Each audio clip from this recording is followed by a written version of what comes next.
मैं कुछ penny stocks के बारे में आप लोगों को बताने जा रहा हूँ। ये जो पहला शेयर है दोस्तों, ये एग्रो बिजनेस में काम करती है, एग्रो प्रोडक्ट्स बनाती है। इसके हैंड सैनिटाइजर्स भी आते हैं। ये फूड प्रिजर्वेशन में भी काम करती है और कंपनी भविष्य की दृष्टि से अपने कारोबार में आने वाले दिनों में एथेनॉल उत्पादन के लिए कई प्लांट लगाने की पूरी तैयारी कर रही है। और ये एल्युमिनियम फॉयल, टिश्यू पेपर को देखते हुए कंपनी एफएमसीजी और रिटेल सेक्टर में फूड प्रिजर्वेशन एवं हाइजीन में अपना बिजनेस करना चाहती है, जिसके लिए कंपनी कुछ ब्रांड्स के अधिग्रहण की पूरी तैयारी कर रही है। कंपनी ने एक्सचेंज को बताया है कि हमें यह बताते हुए बहुत खुशी हो रही, कंपनी के लिए फ़ंड इकट्ठा करने वाली कमेटी के बोर्ड मेंबर 2 जून को एक बैठक की है, जिसमें योग संस्थागत खरीदारों को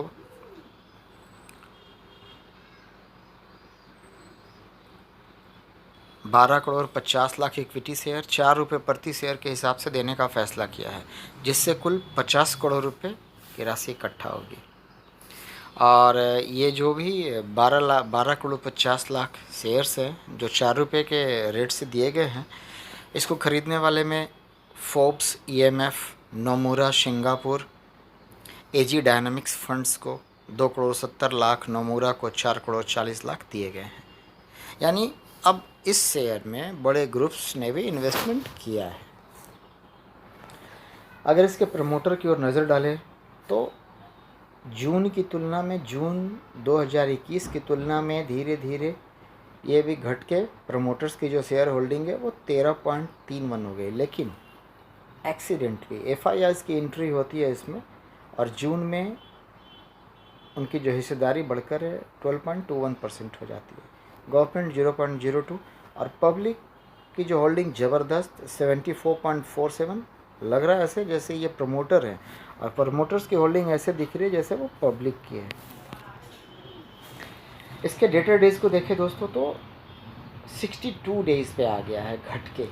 डेटर डेज उसे कहते हैं जो कंपनी किसी को क्रेडिट पे माल देती है और कितने दिनों में वो कंपनी बदले में से पैसे देती है। इन्वेंट्री डेज 35, यानी कंपनी जितना प्रोडक्ट बनाती है वो कितने दिनों में सारा माल बेच देती है। तो पहले ये ज़्यादा था 156, अभी 35 है। कैश कन्वर्सन साइकिल भी 15 है। आरओसी देखें तो 25% पे है, 8%, 10%। अगर रिजर्व्स की बात करें कंपनी की तो अभी 89 है, और मार्च 21 में वो 0% था। रिसेंट डाटा अभी जून का नहीं है। बोरोइंग्स 20, 39, 41, 42 अभी घट के 7 हो गया, मतलब कंपनी रिकवरी कर रही है। टोटल एसेट्स को देखें तो ये भी बढ़ रही है। सेल्स ग्रोथ को देखें तो 5 साल में 24, 11% 3 साल में, और ट्रेलिंग 12 में 275। CAGR देखें तो 3 साल में 30%, 1 साल में 57। प्रॉफिट ग्रोथ देखें तो 5 साल में 232, 364, 309, ये 3 साल और ट्रेडिंग 12 मंथ के हैं। रिटर्न ऑन इक्विटी भी ठीक है, 7, 12, 21। सेल्स की अगर बात करें तो मार्च 2019 में 216 था, जो 20 में 156, फिर मार्च 2021 में 75, 295, अभी ट्रेलिंग 12 मंथ में 358, जो एक अच्छा साइन है। नेट प्रॉफिट भी बढ़ के 30 हो गया, 30 करोड़ हो गया। 31 मई 2019 को इस शेयर का प्राइस 3 रुपये 28 पैसे था, जो करीब 12 रुपये तक गया, और उसके बाद ये शेयर अभी 4 रुपये 25-30 पैसे के आसपास ट्रेड कर रहा है। इसके डेटर डेज को देखें तो 62.3, रिटर्न ओवर 3 इयर्स देखें नीचे में तो 29.9% है 3 सालों का। मार्केट कैप मात्र 637 करोड़ की है। करंट प्राइस 5 रुपये 20 पैसा है। ROC 25.4, ROE 21%, फेस वैल्यू 1 का है। दोस्तों मैं जिस शेयर की बात कर रहा हूँ वो और कोई शेयर नहीं है, विकास लाइफ केयर है, जो अभी 5 रुपये 20 पैसे पे ट्रेड कर रहा है। दोस्तों अभी हाल ही में इस विकास लाइफ केयर को अडानी गैस की तरफ से पाइप लगाने का ठेका भी मिला है, कॉन्ट्रैक्ट मिला है, और विकास लाइफ केयर ने जेनेसिस सॉल्यूशंस नामक एक कंपनी, जो भारत की इकलौती कंपनी है जो स्मार्ट मीटर का यूज़र इंटरफेस बनाती है। और जो अभी गवर्नमेंट ऑफ इंडिया जिस पे काम कर रही है कि अभी घरों में जो हमारे सिलेंडर्स आते हैं वो ख़त्म होकर वो भी पाइप के थ्रू सप्लाई होंगे, तो उसका स्मार्ट गैस मीटर भी बनाने वाली ये कंपनी है जेनेसिस सॉल्यूशंस, जिसमें विकास लाइफ केयर ने मोर देन 75% स्टेक खरीदा है। अभी मैं जिस दूसरी कंपनी की बात कर रहा हूँ उसमें प्रमोटर्स की होल्डिंग मात्र 1.52 है और पब्लिक की होल्डिंग 98.48 है। बोरोइंग्स देखें तो 1 करोड़ की बोरोइंग है। कंपाउंडेड सेल ग्रोथ देखें तो 10 साल 5 साल नेगेटिव है, 3 साल भी नेगेटिव है, सिर्फ ट्रेलिंग 12 मंथ में पॉजिटिव में 16%। CAGR का रिटर्न देखें स्टॉक प्राइस तो 10 साल 5 साल में नेगेटिव रिटर्न है, 3 साल में 85%, 1 ईयर में 66। प्रॉफिट ग्रोथ देखें तो 21%, 27, 111, 282। सेल्स अगर देखें तो मार्च 2020 में 2.43 जो घट के 1.85 हुआ 21 में, 22 में 1.88 हुआ और ट्रेलिंग 12 मंथ में 2 करोड़ का सेल है। नेट प्रॉफिट देखें तो ये भी 20 लाख की है।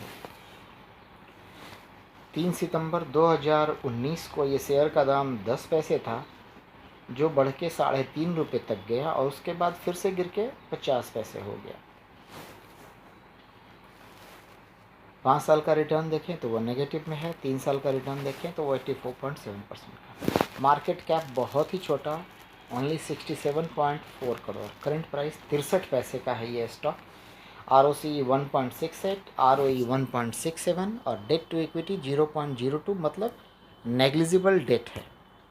और ये कंपनी का नाम है NCL research and financial services limited. ये company is engaged, this company NCL Research and Financial Services Limited is engaged in the business of finance and investments in capital market. ये फाइनेंस और capital market में investment करती है। जिस अगले share की मैं बात कर रहा हूँ दोस्तों, इसके प्रमोटर की होल्डिंग मात्र 3.25% है, 3.15, और पब्लिक मालिक बन के बैठे हैं 96.85%। सेल्स ग्रोथ की बात करें तो पॉजिटिव में ही है, 10 साल में 86, 5 में 87, 3 साल में 248 और ट्रेलिंग 12 मंथ में 195। CAGR देखें तो 5 साल में 32, 20, 383। प्रॉफिट ग्रोथ भी सारा पॉजिटिव में है, रिटर्न ऑन इक्विटी 19, 29, 41 और 73 है। अगर इसके सेल की बात करें तो मार्च 2020 में 0.67 था, मार्च 21 में 7.67, उसके बाद 22 में 38.74 और ट्रेलिंग 12 मंथ में 36.07। ऑपरेटिंग प्रॉफिट मार्जिन अगर देखें तो मार्च 20 में नेगेटिव में था, उसके बाद 36.38, 21 में, 22 में देखें तो 29.30, ट्रेलिंग 12 मंथ में 25.84%। नेट प्रॉफिट मार्च में नेगेटिव में था, उसके बाद 2.14, 8.75, 6.9। अगर इसके चार्ट पे नज़र डालें दोस्तों तो 24 जनवरी 18 का ये चार्ट है, 5 सालों का मैंने चार्ट खोला हुआ है। 24 जनवरी 2018 को इसकी कीमत 48 पैसे थी, उसके बाद ये 5 रुपये तक गया और फिर वहाँ से गिर के 2 रुपये के आसपास ट्रेड कर रहा है।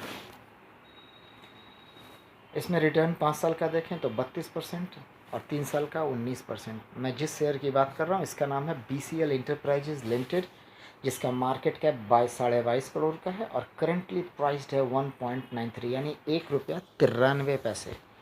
ये जो कंपनी है इंगेज्ड है बिजनेस ऑफ इन्वेस्टमेंट, ये भी इन्वेस्टमेंट करती है सिक्योरिटीज़ एंड लोन्स में और एडवांसेस में। जिस अगले शेयर की मैं बात कर रहा हूँ उसमें प्रमोटर की होल्डिंग ठीक ठाक है, 20% है, 20.15। DIIs भी एंट्री मारे हुए हैं इसमें, 4.14 है जून के आंकड़ों तक और पब्लिक 75.71% के साथ है। इसका रिज़र्व अगर देखें तो नेगेटिव में है, सिर्फ मार्च 2022 में 109 करोड़ का रिज़र्व है। बोरोइंग जो मार्च 2018 में 108 करोड़ का था, उसके बाद बढ़ के 143, 114, लेकिन मार्च 2021 में ये घटकर 53 करोड़ रह गया और मार्च 2022 में मात्र 26 करोड़ रह गया।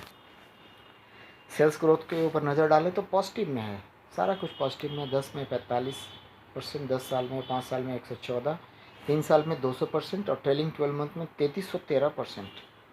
CAGR का रिपोर्ट देखें तो 3 साल में 20%, 1 साल में 51%। प्रॉफिट ग्रोथ अगर देखें तो 34, 59, 115, 3246 और return on equity last year सिर्फ शो कर रहा है 376% का। सेल्स पे नज़र डालें तो मार्च 19, 20, 21 में 16, 21, 12, मार्च 22 में अचानक से ये सेल बढ़ के 437 करोड़ हो जाता है और ट्रेलिंग 12 मंथ में 445 करोड़। ऑपरेटिंग प्रॉफिट मार्जिन जो 19, 20, 21 में नेगेटिव में था, मार्च 22 में अचानक से 47% पॉजिटिव और 46% हो जाता है ट्रेलिंग 12 मंथ में। नेट प्रॉफिट 2 साल यानी 19 और 20 में नेगेटिव था, जो मार्च 21, 22 और ट्रेलिंग 12 मंथ में 3 करोड़, 185 करोड़, 186 करोड़ हो जाता है। इसके एक साल के चार्ट पे अगर नज़र डालें तो एक साल पहले 27 अगस्त 2021 को इसके प्राइस था 15 रुपया, जो बढ़ के करीब 38 रुपया तक गया और फिर अभी गिर के आ गया है ये 22-23 रुपये के आसपास। रिटर्न 5 साल का नेगेटिव में है, 3 साल में 20% का रिटर्न दिया है। Market cap 146 crore, current price 22 रुपया 60 पैसा, ROCE 254% का, ROE 376% का। और मैं जिस शेयर की बात कर रहा हूँ उसका नाम है स्टैंडर्ड इंडस्ट्रीज़ लिमिटेड। ये जो कंपनी है is in the business of property division and trading in textile and chemical. ये टेक्सटाइल और केमिकल में ट्रेडिंग करती है और प्रॉपर्टी डिवीज़न की। मैं बात कर रहा था स्टैंडर्ड इंडस्ट्रीज़ लिमिटेड, जो अभी करेंटली 22.5 रुपये के आसपास ट्रेड कर रहा है और इसमें 1.34% का उछाल भी देखा गया। और मैं अगले जिस स्टॉक की बात कर रहा हूँ उसमें प्रमोटर की होल्डिंग नाइस है 57.6%, FIIs कोई नहीं है, DIIs बहुत ही नॉमिनल है 0.05% और पब्लिक 42.29%। शेयर कैपिटल की बात करें तो वो 90 है, रिजर्व की बात करें तो वो 17, 20, 23, 24, 30 करेंटली बढ़ता जा रहा है। बोरोइंग्स भी बढ़ते जा रही है, अभी 26 करोड़ के आसपास बोरोइंग्स है। अदर लायबिलिटीज़ जो पहले बहुत ज़्यादा थे 403, 277, वो अभी घट के 49 पे आ गए।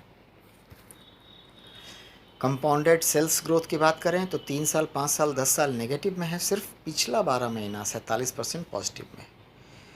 और CAGR में 5 साल में 58%, 3 साल में 219%, 1 साल में 377%। प्रॉफिट ग्रोथ अगर देखें तो 5 साल, 3 साल और ट्रेलिंग 12 मंथ में 41%, 27% और 2541% है। सेल्स की बात करें तो ये मार्च 2019 में 98, 20 में बढ़ के 114 हो गया, जो फिर घटते हुए 70, 50 और अभी ट्रेलिंग 12 मंथ में 96 करोड़ है। ऑपरेटिंग प्रॉफिट अगर देखें तो -6, -3 और -10 था 19, 20 और 21 में, लेकिन मार्च 2022 और ट्रेलिंग 12 में पॉजिटिव में 5 करोड़ और 23 करोड़ था। इसमें जो पहले अदर इनकम था दोस्तों वो 10 करोड़, 8 करोड़, 13 करोड़, 10 करोड़, जो अभी घट के 3 करोड़ हो गया। मतलब अभी जो प्रॉफिट दिख रही है कंपनी की वो उसकी खुद की है, कोई अदर इनकम एडेड नहीं है।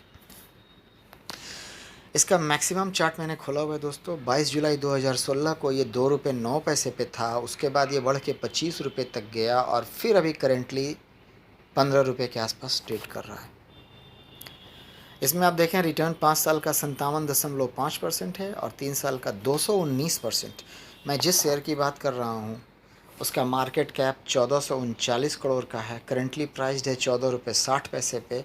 ROCE है 9.96 का, ROE 5.11% का, डेट टू इक्विटी 0.22% है, मतलब डरने की बात नहीं है। और उस कंपनी का नाम है लॉयड्स स्टील इंडस्ट्रीज़ लिमिटेड। जैसा कि आप जानते हैं दोस्तों ये कंपनी 1974 में इस्टेब्लिश हुई थी और अभी ये कंपनी जो है वो design, manufacturing and commissioning of heavy equipments, ये हेवी इक्विपमेंट का डिज़ाइन बनाती है, उसको मैन्युफैक्चर करती है और कमीशन बेसिस पे कंपनी को भी देती है। Machinery and systems for the, जैसे हाइड्रोकार्बन सेक्टर को, ऑयल एंड गैस को, जहाँ पे बहुत ही पावरफुल वेसल्स लगते हैं, स्टील प्लांट्स में, पावर प्लांट्स में, न्यूक्लियर प्लांट बॉयलर्स में और टर्न की प्रोजेक्ट्स में ये काम करती है। दोस्तों आज हमने जितने भी शेयर्स के बारे में चर्चा की आपको थोड़ी बहुत जानकारी दे पाया। ये सारे शेयर्स बहुत ही सस्ते प्राइस पे हैं, 25-30 रुपये से नीचे वाले सारे शेयर हैं, कुछ शेयर तो 60 पैसे के हैं, 1 रुपये के हैं।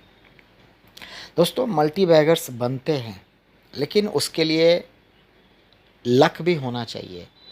एक तरफ जहाँ ये कम पैसे वाले शेयर आपको करोड़पति भी बना सकते हैं, तो दूसरी तरफ ये भी सच है कि ये कम दाम वाले शेयर आपको आपके पूरे पैसे को हवा हवाई कर सकते हैं। तो मेरे तरफ से कोई सजेशन नहीं है, मैंने सिर्फ इन शेयरों की जानकारी साझा की है आपके साथ।